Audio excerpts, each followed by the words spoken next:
So we have all the basic stuff that we're wanting to use in our project here. We have our clasps already put on. If you don't have a jig, I suggest going ahead and getting one because it will make this so much faster and so much easier.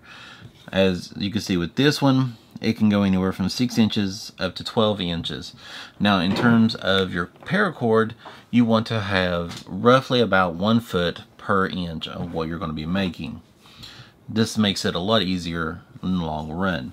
Now, as you see with this one, I have it about 8 3/4, going for a 9-inch bracelet. I usually have a bit of slack whenever I'm making a bracelet, so as a result, I go ahead and set it just a slight bit smaller than what I would normally want it to be. That way, once it's done, that extra slack makes up that difference.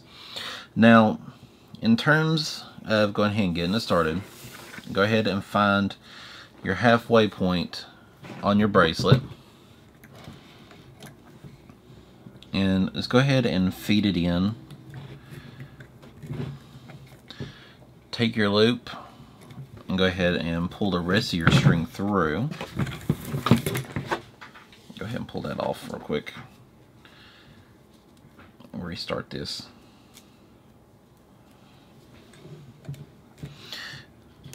Now sometimes like this though, they don't actually fit all the way, so you'll have instances like that. Go ahead and just hold on to the string, that way it won't come out on you. Pull that off for a second since it's small, and what you'll want to do is pull it tight. That way you can go ahead and get it like that. The loop will go ahead and seal this end of it in.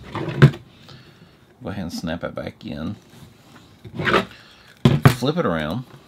Now we'll go ahead and take one end of our cord, go ahead, pull it through. This is one problem with these jigs, is sometimes the clasps don't really line up right. If you're using the same clasp, they're designed to go together, so it's not an issue for the bracelet itself. It's just with the jig, it's kind of hateful and stubborn. Now, if you are using 2 different colors, you'll have one color that'll go on the center and one on the outside. Your basic rule of thumb when you're going to make it, whatever one you want to be in the center will be the one that you put over top.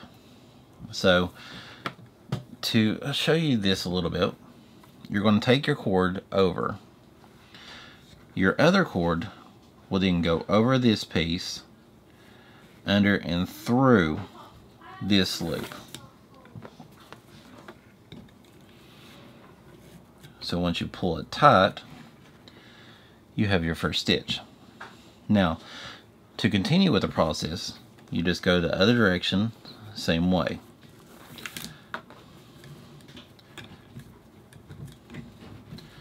And as a result, you get your basic Cobra stitch on it. Now you'll continue this process all the way down. You can make them tight, you can make them loose, just your preference. I generally make mine a little bit tighter, but for the sake of everything, we're going ahead and just making this looser today. And we'll go ahead and continue all the way down. Normally I would go ahead and speed up the video, but I want you to see exactly how fast you can make these once you got used to the speed on it and making them. When I first started making these, it took me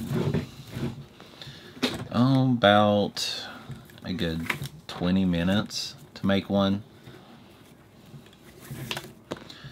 But I've literally done them so much now that I can do it within just a couple of minutes, really.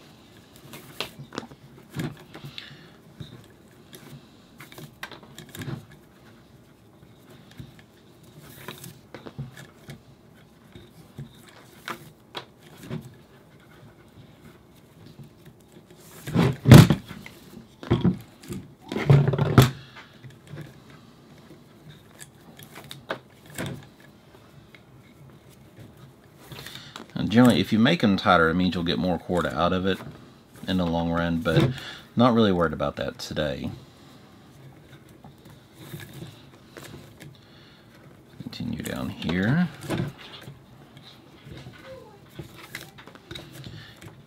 Ignore the people in the background because they don't listen to me when I tell them to be quiet. Because my mic is strong and it picks up everybody throughout the house.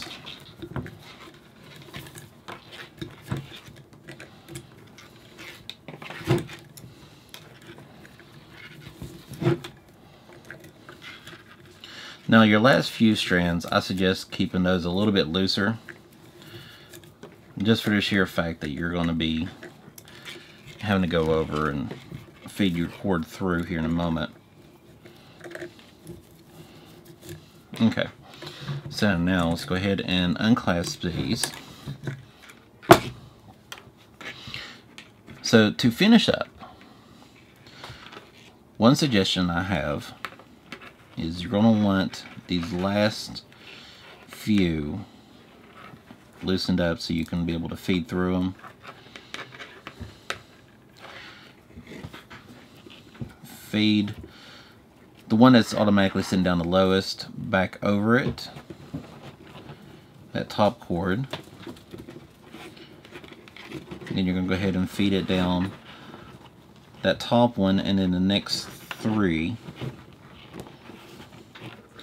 They have even little needles that you can put your cord through and just feed them through that way. But for this process, you don't have to worry about that. So you see we got it looped over, and then it comes down over under the first one, the second one, the third, and the fourth. Now, same process with this.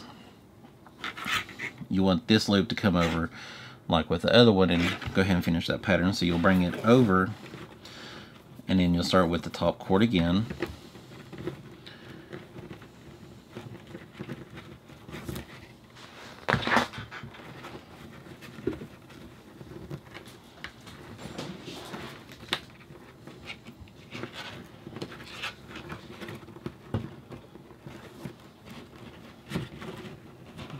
Feed it through the fourth one again.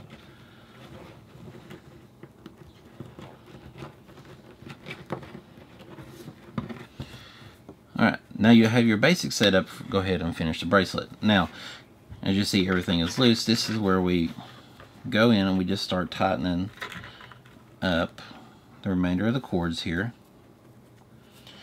Now, if you have a pair of needle nose, this is what I would usually use right now to go ahead and kind of get that really tight fit at the end of it.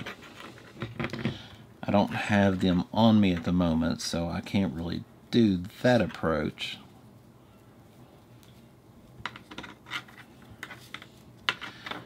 But you'll just continue down.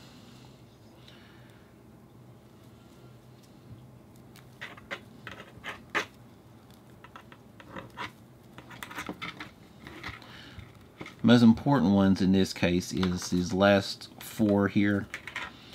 You want to try to get them as tight as possible coming down, hence where your needle nose will come in. As long as you clean them ahead of time, then that won't be an issue. Occasionally I'll have it like that, that'll loop over, in which case you just fix it and pull it back through, and then it won't be an issue again. Because you want your finished product to kind of look uniform all the way through it. And then basically you just go and you pull them down tight. Now if you make them tighter, you can make it pretty compact. You pull it all tight. And you see you can continue on up if you want. But if you want them looser, you make a looser fit like how I did. You know, once you get up through here, you know, everything just stretches out. And you get a lot more flexible bracelet out of it. Normally I make them a lot tighter, but for the purpose of this video, I wanted to go ahead and show you this process so you can actually see it for yourself. Now, normally right now you would go ahead and cut these and singe them down with a flame. In my case, I do not do fire. I'm afraid of fire. So I usually just make sure everything is nice and tight. And once they're on there, they're done. And that's the reason I go 4 deep on it. So to finish this, what I'll do is I'll find my needle nose wherever they disappeared to, and then I'll just tighten everything up. But this is a basic process for what you want to do to make your Cobra stitch bracelets. This one's 9 inches. So overall, I mean, you got a good finished product on it.